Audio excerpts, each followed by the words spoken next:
Part 1. Found among the papers of the late Diedrich Knickerbocker.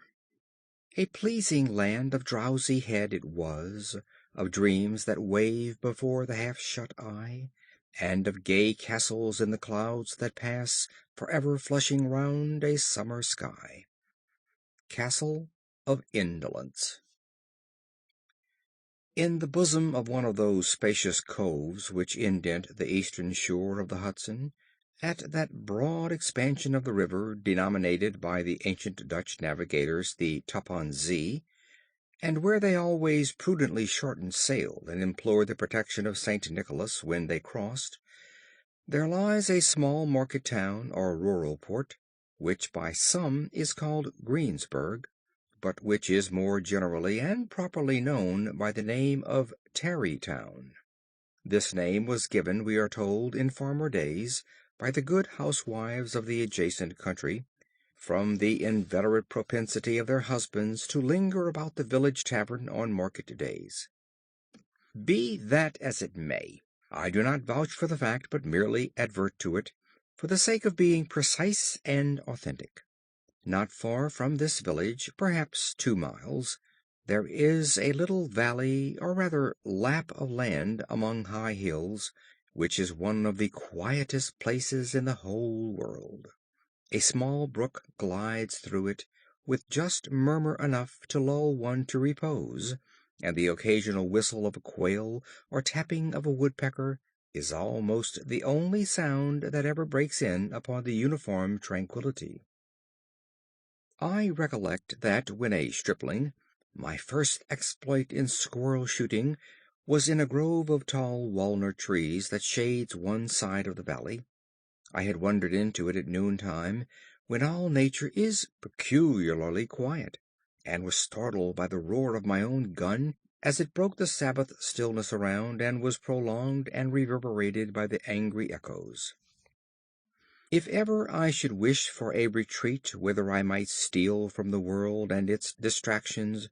and dream quietly away the remnant of a troubled life, I know of none more promising than this little valley.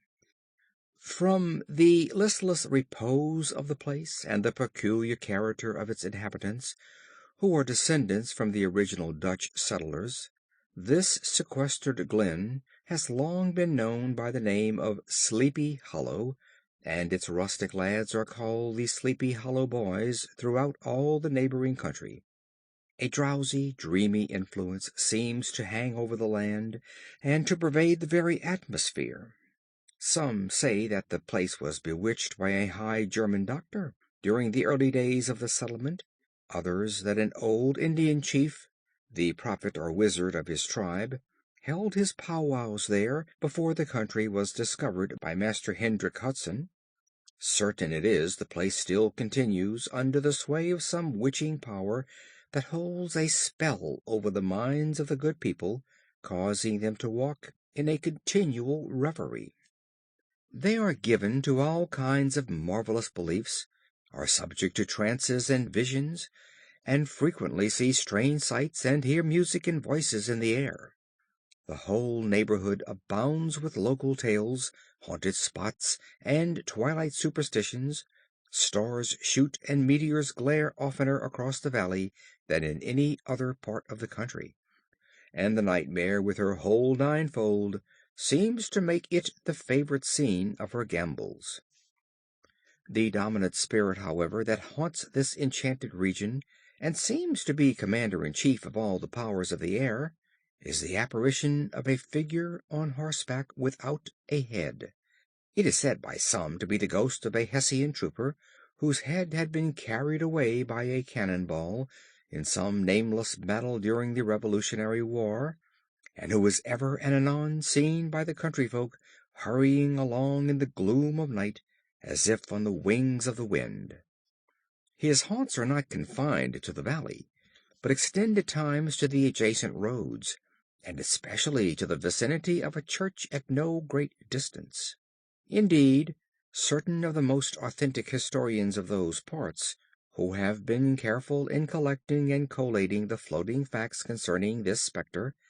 allege that the body of the trooper having been buried in the churchyard, the ghost rides forth to the scene of battle in nightly quest of his head, and that the rushing speed with which he sometimes passes along the hollow, like a midnight blast, is owing to his being belated, and in a hurry to get back to the churchyard before daybreak. Such is the general purport of this legendary superstition, which has furnished materials for many a wild story in that region of shadows, and the spectre is known at all the country firesides by the name of the Headless Horseman of Sleepy Hollow.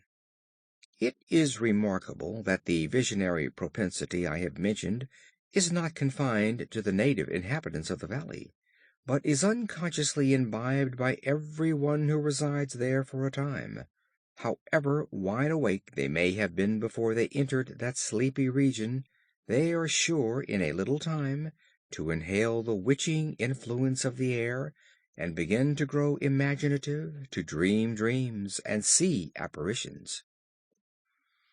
I mention this peaceful spot with all possible laud, for it is in such little retired Dutch valleys, found here and there embossed in the great state of New York, that population, manners, and customs remain fixed, while the great torrent of migration and improvement, which is making such incessant changes in other parts of this restless country, sweeps by them unobserved. They are like those little nooks of still water which border a rapid stream, where we may see the straw and bubble riding quietly at anchor, or slowly revolving in their mimic harbor, undisturbed by the rush of the passing current.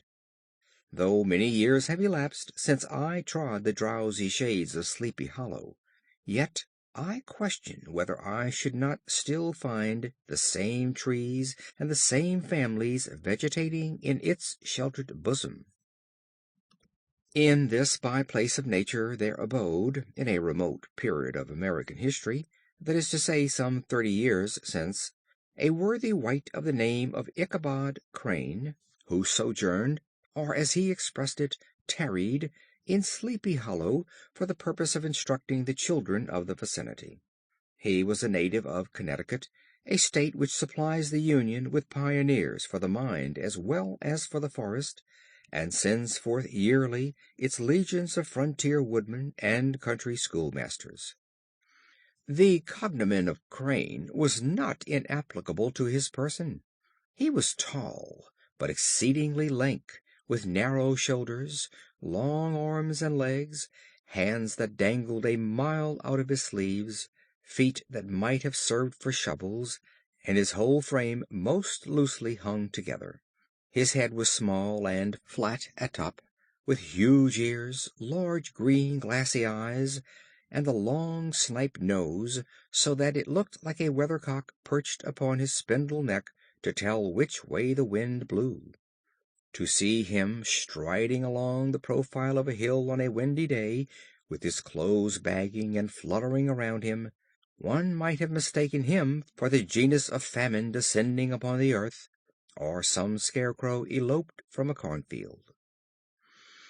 His schoolhouse was a low building of one large room, rudely constructed of logs, the windows partly glazed and partly patched with leaves of old copybooks.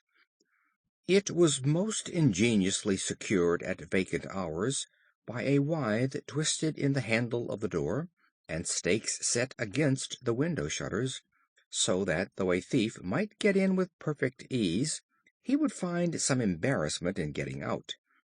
an idea most probably borrowed by the architect Jost van Houten from the mystery of an eel pot. The schoolhouse stood in a rather lonely but pleasant situation, just at the foot of a woody hill, with a brook running close by, and a formidable birch tree growing at one end of it. From hence the low murmur of his pupils' voices, conning over their lessons, might be heard in a drowsy summer's day, like the hum of a beehive, interrupted now and then by the authoritative voice of the master, in the tone of menace or command, or, peradventure, by the appalling sound of the birch, as he urged some tardy loiterer along the flowery path of knowledge. Truth to say, he was a conscientious man, and ever bore in mind the golden maxim, "Spare the rod and spoil the child." Ichabod Crane's scholars certainly were not spoiled. I would not have it imagined, however, that he was one of those cruel potentates of the school who joy in the smart of their subjects. On the contrary, he administered justice with discrimination rather than severity, taking the burden off the backs of the weak, and laying it on those of the strong. Your mere puny stripling that winded at the least flourish of the rod was passed by with indulgence, but the claims of justice were satisfied by inflicting a double portion on some little tough, wrong-headed, broad-skirted Dutch urchin who sulked and swelled and grew dogged and sullen beneath the birch. All this he called "doing his duty by their parents," and he never inflicted a chastisement without following it by the assurance, so consolatory to the smarting urchin, that he would remember it and thank him for it the longest day he had to live. When school hours were over, he was even the companion and playmate of the larger boys, and on holiday afternoons would convoy some of the smaller ones home, who happened to have pretty sisters, or good housewives for mothers, noted for the comforts of the cupboard. Indeed, it behooved him to keep on good terms with his pupils. The revenue arising from his school was small, and would have been scarcely sufficient to furnish him with daily bread, for he was a huge feeder, and though lank, had the dilating powers of an anaconda. But to help out his maintenance he was, according to the country custom in those parts, boarded and lodged at the houses of the farmers whose children he instructed. With these he lived successively a week at a time, thus going the rounds of the neighborhood with all his worldly effects tied up in a cotton handkerchief. That all this might not be too onerous on the purses of his rustic patrons, who are apt to consider the costs of schooling a grievous burden, and schoolmasters as mere drones, he had various ways of rendering himself both useful and agreeable. He assisted the farmers occasionally in the lighter labors of their farms, helped to make hay, mended the fences, took the horses to water, drove the cows from pasture, and cut wood for the winter fire. He laid aside, too, all the dormant dignity and absolute sway with which he lorded it in his little empire, the school, and became wonderfully gentle and ingratiating. He found favor in the eyes of the mothers by petting the children, particularly the youngest, and like the lion bold, which so magnanimously the lamb did hold, he would sit with the child on one knee and rock a cradle with his foot for whole hours together. In addition to his other vocations, he was the singing master of the neighborhood, and picked up many bright shillings by instructing the young folks in psalmody. It was a matter of no little vanity to him on Sundays to take his station in front of the church gallery with a band of chosen singers, where, in his own mind, he completely carried away the palm from the parson. Certain it is, his voice resounded far above all the rest of the congregation, and there are peculiar quavers still to be heard in that church, and which may even be heard half a mile off, quite to the opposite side of the mill pond on a still Sunday morning, which are said to be legitimately descended from the nose of Ichabod Crane. Thus, by divers little makeshifts, in that ingenious way which is commonly denominated by hook and by crook, the worthy pedagogue got on tolerably enough, and was thought by all who understood nothing of the labor of headwork to have a wonderfully easy life of it. The schoolmaster is generally a man of some importance in the female circle of a rural neighborhood, being considered a kind of idle, gentlemanlike personage, of vastly superior taste and accomplishments to the rough country swains, and indeed inferior in learning only to the parson. His appearance, therefore, is apt to occasion some little stir at the tea-table of a farmhouse, with the addition of a supernumerary dish of cakes or sweetmeats, or peradventure the parade of a silver teapot. Our man of letters, therefore, was peculiarly happy in the smiles of all the country damsels. How he would figure among them in the churchyard, between services on Sundays, gathering grapes for them from the wild vines that overran the surrounding trees, reciting for their amusement all the epithets on the tombstones, or sauntering with a whole bevy of them along the banks of the adjacent mill pond, while the more bashful country bumpkins hung sheepishly back, envying his superior elegance and address. From his half-itinerant life, also, he was a kind of traveling gazette, carrying the whole budget of local gossip from house to house, so that his appearance was always greeted with satisfaction. He was, moreover, esteemed by the women as a man of great erudition, for he had read several books quite through, and was a perfect master of Cotton Mather's History of New England Witchcraft, in which, by the way, he most firmly and potently believed. He was, in fact, an odd mixture of small shrewishness and simple credulity. His appetite for the marvelous and his powers of digesting it were equally extraordinary, and both had been increased by his residence in this spell-bound region.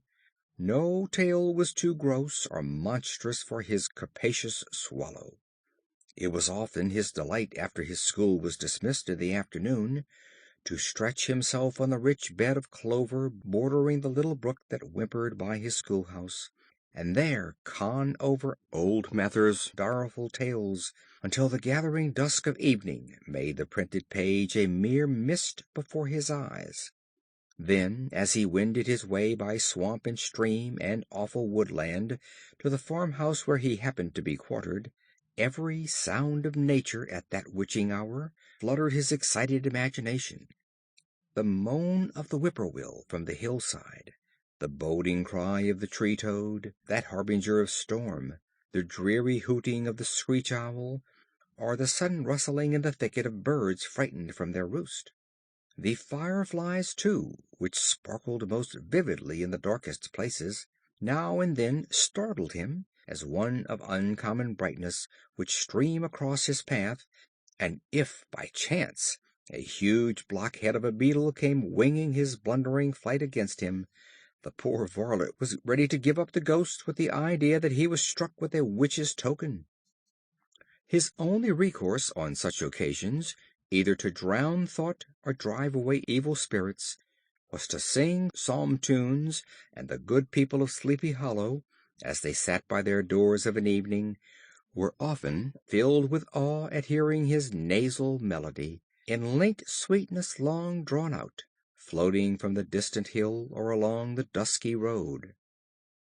Another of his sources of fearful pleasure was to pass long winter evenings with the old Dutch wives, as they sat spinning by the fire, with a row of apples roasting and spluttering along the hearth, and listened to their marvelous tales of ghosts and goblins and haunted fields and haunted brooks and haunted bridges and haunted houses,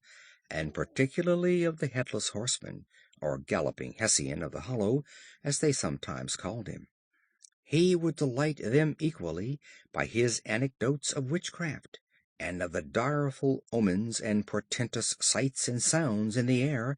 which prevailed in the earlier times of Connecticut, and would frighten them woefully with speculations upon comets and shooting stars, and with the alarming fact that the world did absolutely turn round, and that they were half the time topsy-turvy. But if there was a pleasure in all this, while snugly cuddling in the chimney corner of a chamber that was all of a ruddy glow from the crackling wood fire, and where of course no spectre dared to show its face, it was dearly purchased by the terrors of his subsequent walk homewards. What fearful shapes and shadows beset his path amidst the dim and ghastly glare of a snowy night! With what wistful look did he eye every trembling ray of light streaming across the waste fields from some distant window! How often was he appalled by some shrub covered with snow, which, like a sheeted spectre, beset his very path!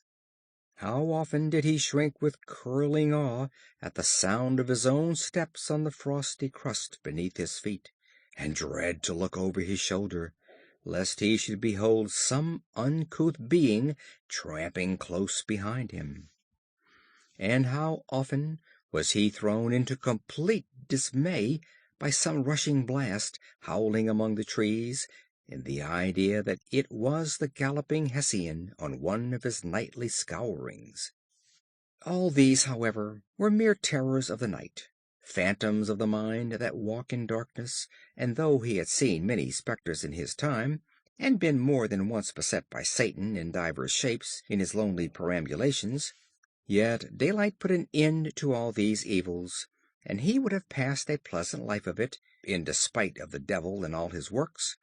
if his path had not been crossed by a being that causes more perplexity to mortal man than ghosts, goblins, and the whole race of witches put together, and that was a woman. Among the musical disciples who assembled one evening in each week to receive his instructions in psalmody was Katrina von Tussel, the daughter and only child of a substantial Dutch farmer. She was a blooming lass of fresh 18, plump as a partridge, ripe and melting and rosy-cheeked as one of her father's peaches, and universally famed not merely for her beauty, but her vast expectations. She was withal a little of a coquette, as might be perceived even in her dress, which was a mixture of ancient and modern fashions, as most suited to set off her charms.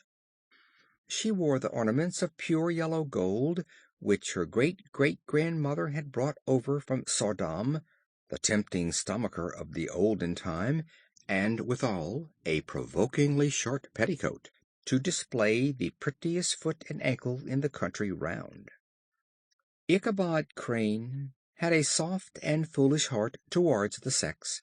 and it is not to be wondered at that so tempting a morsel soon found favor in his eyes, more especially after he had visited her in her paternal mansion.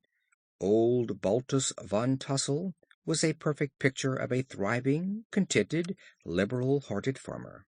He seldom, it is true, sent either his eyes or his thoughts beyond the boundaries of his own farm, but within those everything was snug, happy, and well conditioned. He was satisfied with his wealth, but not proud of it, and piqued himself upon the hearty abundance rather than the style in which he lived. His stronghold was situated on the banks of the Hudson, in one of those green, sheltered, fertile nooks in which the Dutch farmers are so fond of nesting. A great elm tree spread its broad branches over it, at the foot of which bubbled up a spring of the softest and sweetest water, in a little well formed of a barrel, and then stole sparkling away through the grass to the neighboring brook that babbled along among alders and dwarf willows. Hard by the farmhouse was a vast barn that might have served as a church, every window and crevice of which seemed bursting forth with the treasures of the farm. The flail was busily resounding within it from morning to night. Swallows and martins skimmed twittering about the eaves, and rows of pigeons, some with one eye turned up as if watching the weather, some with their heads under their wings or buried in their bosoms, and others swelling and cooing and bowing about their dames, were enjoying the sunshine on the roof. Sleek, unwieldy porkers were grunting in the repose and abundance of their pens, from whence sallied forth, now and then, troops of suckling pigs, as if to snuff the air. A stately squadron of snowy geese were riding in an adjoining pond, convoying whole fleets of ducks. Regiments of turkeys were gobbling through the farmyard, and guinea fowls fretted about it, like ill-tempered housewives, with their peevish, discontented cry. Before the barn door strutted the gallant cock, that pattern of a husband, a warrior and a fine gentleman, clapping his burnished wings and crowing in the pride and gladness of his heart, sometimes tearing up the earth with his feet, and then generously calling his ever-hungry family of wives and children to enjoy the rich morsel which he had discovered. The pedagogue's mouth watered, as he looked upon this sumptuous promise of luxurious winter fare. In his devouring mind's eye he pictured to himself every roasting pig running about with a pudding in his belly and an apple in his mouth. The pigeons were snugly put to bed in a comfortable pie, and tucked in with a coverlet of crust. The geese were swimming in their own gravy, and the ducks pairing cosily in dishes, like snug married couples, with a decent competency of onion sauce. In the porkers he saw carved out the future sleek side of bacon and juicy, relishing ham. Not a turkey but he beheld daintily trussed up, with its gizzard under its wing, and peradventure a necklace of savory sausages, and even bright Champletyre himself lay sprawling on his back in a side dish, with uplifted claws, as if craving that quarter which his chivalrous spirit disdained to ask while living.